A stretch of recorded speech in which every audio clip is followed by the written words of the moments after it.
മാന്യപ്രേക്ഷകർക്ക് എൻ്റെ പ്രണാമം. ഒരു ക്രിസ്ത്യൻ വളരെ പോപ്പുലറായിട്ടുള്ള ഒരു ന്യൂസ് പേപ്പറിൽ എഴുതിയ വാർത്ത വളരെ നന്നായിട്ട് തോന്നി. കൊലയാളികൾക്ക് സംരക്ഷണം, കുഞ്ഞാടുകൾ പുറത്ത്. ഇതാണ് വാർത്ത. നല്ല രീതിയിലാണ് അവതരിക്കുന്നത്. തൃശ്ശൂർ, ഇതൊരു വാർത്തയാണ്. ക്രൈസ്തവ സമൂഹം അരക്ഷിതാവസ്ഥയിലാണെന്ന് പ്രചരിപ്പിക്കുന്ന സഭാ നേതൃത്വം കൊലയാളികൾക്കും സ്ത്രീ പീഡകർക്കും സംരക്ഷണം നൽകുന്നു. കർത്താവിൻ്റെ മണവാട്ടിമാരെ പീഡിപ്പിച്ച് കൊന്നവരും സഹപുരോഹിതനെ കൊന്നു തള്ളിയവരും സഭയുടെ തണലിൽ വിശുദ്ധരും സുരക്ഷിതരുമായി ജീവിക്കുന്നു.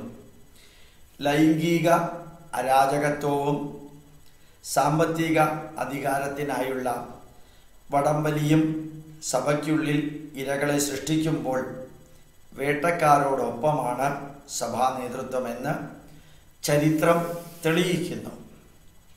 സീറോ മലബാർ സഭയെ ഏറ്റവുമധികം പ്രതിസന്ധിയിലാക്കിയ കേസായിരുന്നു കോട്ടയത്തെ മറിയക്കുട്ടി വധം.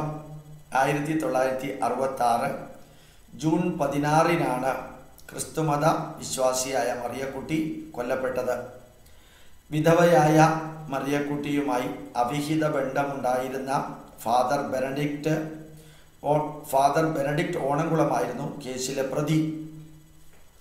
വിചാരണ കോടതി പ്രതിയെ വധശിക്ഷയ്ക്ക് വിധിക്കുകയും ചെയ്തു.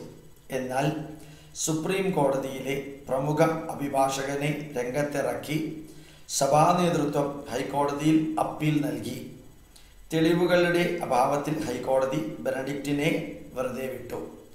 ഏറെ കോളിളക്കം സൃഷ്ടിച്ച അഭയ കേസിലും സഭാ നേതൃത്വം കൊലയാളികൾക്കൊപ്പം നിന്നു.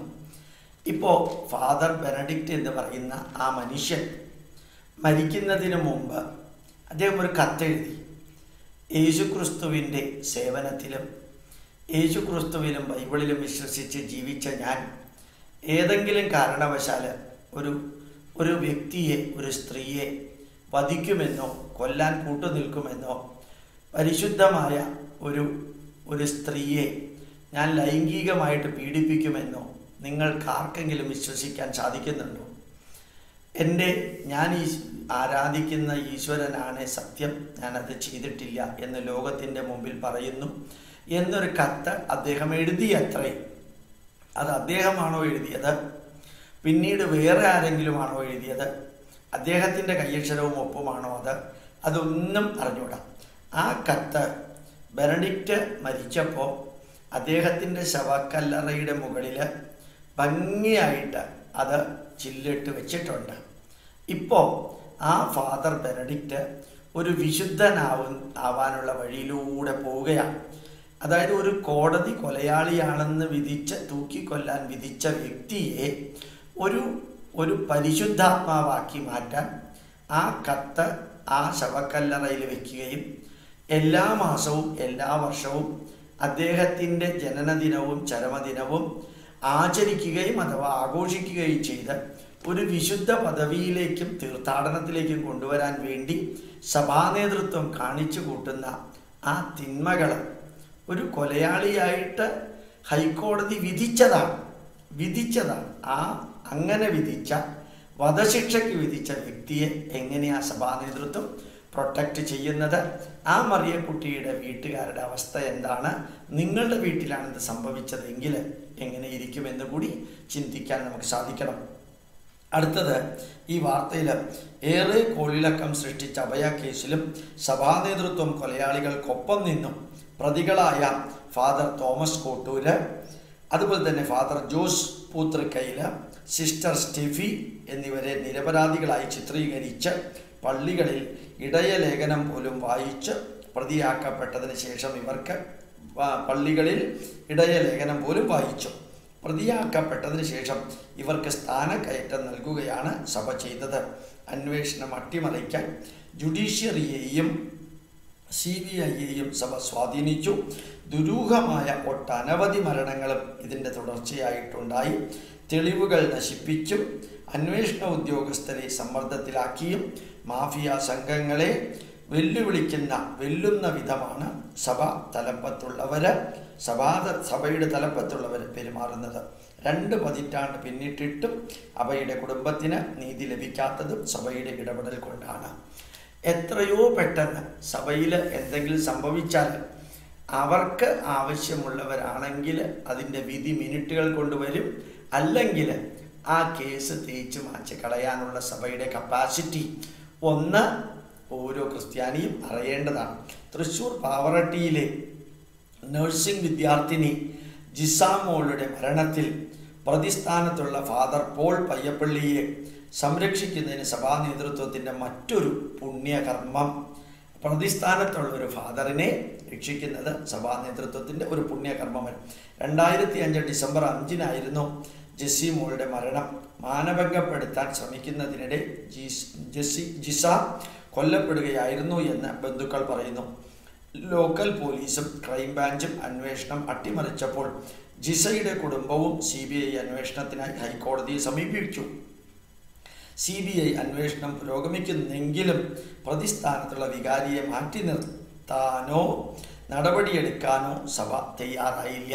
അയാൾ ഇപ്പോഴും അച്ഛനായിട്ടും വികാരിയായിട്ടും തുടരുന്നു. ബാംഗ്ലൂരിൽ മലയാളിയായ ഫാദർ KJ തോമസിനെ കൊലപ്പെടുത്തിയതിന് പോലീസ് പ്രതി ചേർത്ത 5 പേരിൽ 3 പേർ പുരോഹിതരാണ്.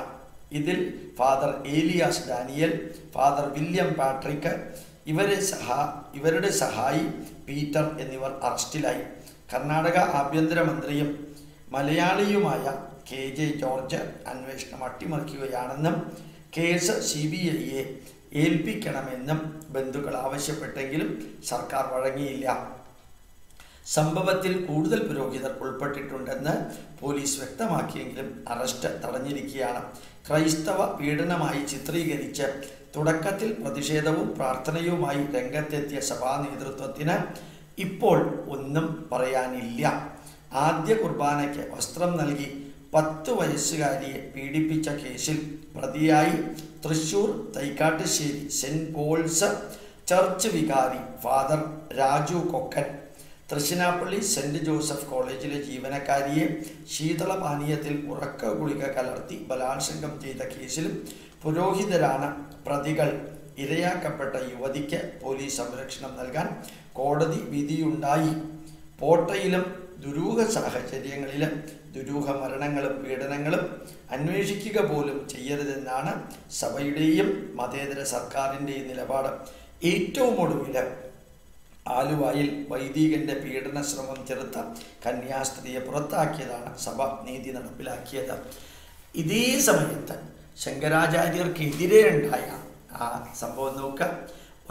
ഒരു കൊല നടത്തി എന്നുള്ളതിന് ഒരു തെളിവുമില്ല.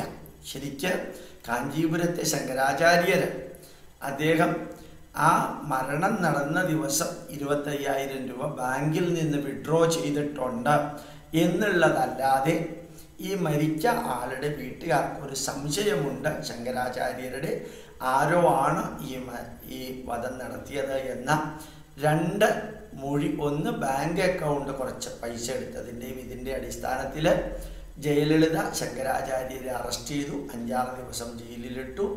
അത് കഴിഞ്ഞ് കോടതി വിധി വന്നു. ഒരു തരത്തിലും അദ്ദേഹം ഇതുമായിട്ട് ബന്ധപ്പെട്ടിട്ടില്ല എന്ന് വിവരണങ്ങൾ വന്നു. അതേ സമയത്ത് കേരളത്തിലെ മാതൃഭൂമിയും മനോരമയും ഉൾപ്പെടെയുള്ള പത്രങ്ങൾ, ഹിന്ദു പത്രങ്ങൾ എല്ലാം തന്നെ ശങ്കരാചാര്യർക്കെതിരെ എന്തായിരുന്നു പത്രമാധ്യമങ്ങളിൽ നിറച്ചു വെച്ചത്? DMKയും ദ്രാവിഡ കഴകവുമെല്ലാം ശങ്കരാചാര്യർക്കും അദ്ദേഹം ചെയ്ത നന്മ നിറഞ്ഞ പ്രവർത്തികൾക്കും എല്ലാം എതിരെയായിട്ട് തിരിഞ്ഞു. AIADMK ശങ്കരാചാര്യരുടെ കാര്യത്തിൽ DMK ക്രെഡിറ്റ് എടുക്കാതിരിക്കാൻ ഒരു തരത്തിലുള്ള നിയമവ്യവസ്ഥ പോലും പാലിക്കാതെ ശങ്കരാചാര്യരെ ആന്ധ്രാപ്രദേശത്തിൽ ചെന്ന് അറസ്റ്റ് ചെയ്യുകയും ചെയ്തു. അവസാനം ഏതായാലും ശങ്കരാചാര്യരുടെ ആ സദ്പേരുകളും അദ്ദേഹം ചെയ്ത നന്മകളുമെല്ലാം കാറ്റിൽ പറത്തി അദ്ദേഹത്തിനെ ഒന്നുമല്ലാതെയാക്കി.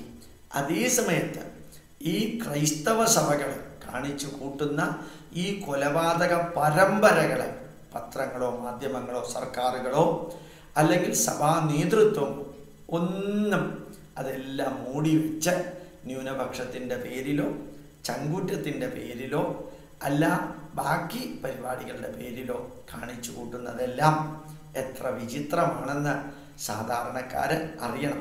ഇവിടുത്തെ ഇടതുപക്ഷമോ വലതുപക്ഷമോ യുക്തിവാദികളോ നിരീശ്വരവാദികളോ ആരും തന്നെ ക്രിസ്ത്യാനികളുടെ ഇടയിൽ അവർ നടത്തുന്ന കൊലപാതകങ്ങളും അല്ലെങ്കിൽ മറ്റു തരത്തിലുള്ള എല്ലാ ഹീനകൃത്യങ്ങളും പുറത്ത് വരാതിരിക്കാൻ ഒരുമിച്ച് ശ്രമിക്കുന്നു. ഹിന്ദുക്കളുടെ ഇടയിൽ എന്തെങ്കിലും ഒന്ന് സംഭവിച്ചാൽ അത് പത്രമാധ്യമങ്ങളിൽ വളരെ അതിശയോക്തി കലർത്തി മാതൃഭൂമി പത്രം ഉൾപ്പെടെ അതിൽ ഇൻവോൾവ് ആണെന്നുള്ള വേദനാജനകമായ കാര്യം നമുക്ക് മനസ്സിലാക്കാൻ സാധിക്കുന്നു. പ്രണാമം, നമസ്കാരം.